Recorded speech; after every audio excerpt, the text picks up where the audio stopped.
In the words of Lex Friedman, we need more citizen journalists. And this series will tap into your journalistic potential. I promise. Art and nature, environmental perspectives. In art and its engagement with nature, one often encounters a romanticized view that reveres the natural world as a pristine and untouchable sanctuary. Unfortunately, this prevailing perspective overlooks the complex relationship between art and nature throughout history, perpetuating a naive and idealized notion of the environment. We will critically explore this topic, challenging the conventional wisdom and delving into the intricate interplay between art, nature, and the human experience. By drawing upon historical references, intelligent analysis, and unapologetic intellectual rigor, we aim to shed light on the multifaceted nature of this discourse. Art as a human construct.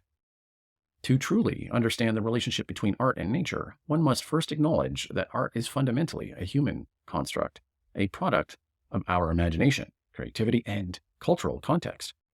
Moreover, it is a means through which we interpret and interact with the world, including the natural environment. This recognition calls for a critical evaluation of the assumptions underlying the perception of nature as an independent entity that art should solely venerate or seek to imitate. Historical perspectives. Throughout history, artistic representations of nature have been as varied as the civilizations that produced them. For example, an ancient Egyptian depicted characters in their murals and tomb paintings, but their interpretations were deeply intertwined with religious and mythological narratives. The Greek philosophers, such as Aristotle, sought to understand the natural world through reason and observation, laying the foundation for a scientific approach that would shape art in subsequent eras. In the Renaissance, artists like Leonardo da Vinci and Albrecht Dürer were not content with merely replicating the beauty of nature. Instead, they dissected, studied, and sought to comprehend its inner workings, intertwining art and science in a symbiotic relationship. Similarly, the Impressionists, emphasizing capturing the fleeting effects of light and atmosphere, challenged traditional notions of representation and ventured into subjective perception. Challenging conventional wisdom. Contrary to conventional wisdom, art's engagement with nature has not always been a harmonious celebration. The works of Francisco Goya, for instance, reflect the tumultuous relationship between humans and the environment. His Disasters of War series portrays the horrors of warfare and the devastation wreaks upon humanity and the natural world. Goya's critical lens invites us to question the romantic idealization of nature and confront the harsh realities of our impact on the environment.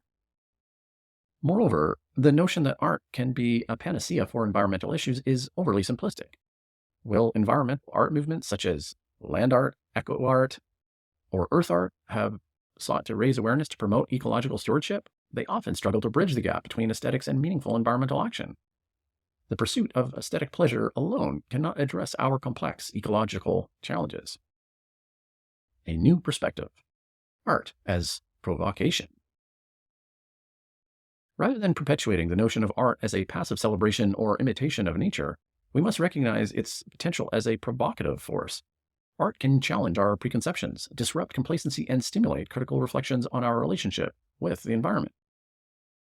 Through their daring installations and evocative imagery, artists like Ai Weiwei remind us of the consequences of our actions and the urgency to protect our fragile ecosystems. Art's role in the environmental discourse should not be limited to visual representations alone. Literature, too, has contributed significantly to shaping our understanding of nature. Henry David Thoreau's Walden invites us to question the commodification of nature and advocates for a deeper connection with the natural world. Rachel Carson's Silent Spring sounded the alarm on the detrimental effects of pesticides and spurred the environmental movement. Conclusion. The discourse surrounding art and nature demands a critical and nuanced perspective. We must move beyond the romanticized idealizations that have dominated the narrative, acknowledging art as a human construct that can both celebrate and challenge our relationship with the environment. We can foster a more comprehensive understanding of art's role in environmental perspectives by critically engaging with the subject matter, drawing upon historical references, and embracing intellectual rigor. Only by transcending conventional wisdom can we hope to provoke meaningful change and forge a more harmonious relationship with the natural world.